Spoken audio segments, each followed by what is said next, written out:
Hi friends, இப்போ நம்ம பாக்கியலட்சுமி பார்க்க போகிறோம். பாக்கியலட்சுமியில் அதாவது நம்ம விமல் இருக்காரே வேறு லெவலில் ப்ரப்போஸ் பண்ணுறதுக்காக வந்து நின்றுட்டுருக்காரு.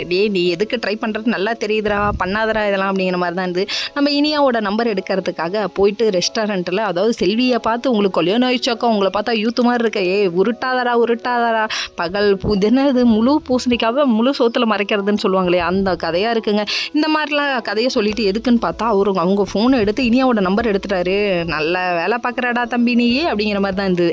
அதுக்கப்புறமா ஒரு வழியாக சரின்னு சொல்லிட்டு வாப்பா அப்படின்னு சொல்லிட்டு கூப்பிட்டு போயிட்டாங்க. அதுக்கப்புறமா இனியாவை கரெக்ட் பண்ணி ஆகணுமே, அதனால் கால் பண்ணி ஒரு கிட்ட பேசிகிட்டு இருக்காரு. இவர் சின்ன பையன் பேசுகிறாரு, ஓகேங்க. ஆனால் நம்ம பழனி சார் இருக்காரே வண்டி ஓட்டிகிட்டு போகும்போது அன்புக்கு பாசத்துக்கு விலை பேசுகிறீங்களான்னு பாக்கியா கேட்டது அவர் தப்பாக நினச்சிக்கிட்டு பாசத்துக்கு விலை பேசுகிறீங்களான்னு போலீஸில் போய் கேட்குறாருங்க. என்னையா நடக்குதுங்க, காதல் கண்ணை மறைக்குதாமா, காலமான காலத்தில் காதலை ஐயோ முடியலடா சாமி. அதுக்கப்புறம் பார்த்தீங்கன்னா திடீர்னு என்ட்ரி ஆகிட்டாரு இனியா முன்னாடி. உடனே இருந்துட்டு நீங்கள் தானா, நீங்கள்னு சொல்லியிருக்கலாம்ல அப்படின்னு சொல்லிட்டு கொஞ்சம் கெத்தாகவே பேசிகிட்டு இருந்தாங்க. அதுக்கப்புறம் பார்த்தீங்கன்னா நீங்கள் நம்பர் வாங்க முடியாதுன்னு சொல்லிட்டீங்கல்ல, அதனால் நம்பர் வாங்கிட்டேன் பார்த்தீங்களான்னு சொல்லிட்டு பேசிகிட்டு இருக்காரு. அழகுன்னு சொல்லி பாராட்டிகிட்டு இருக்காரு. இப்படிலாம் உருட்டாதீங்க, எங்கள் அண்ணன் வந்துடுவார், நான் கிளம்புறேன், பஸ் ஸ்டாண்டுக்கு நடந்து போகிறேன் அப்படின்னு சொல்லிட்டாரு.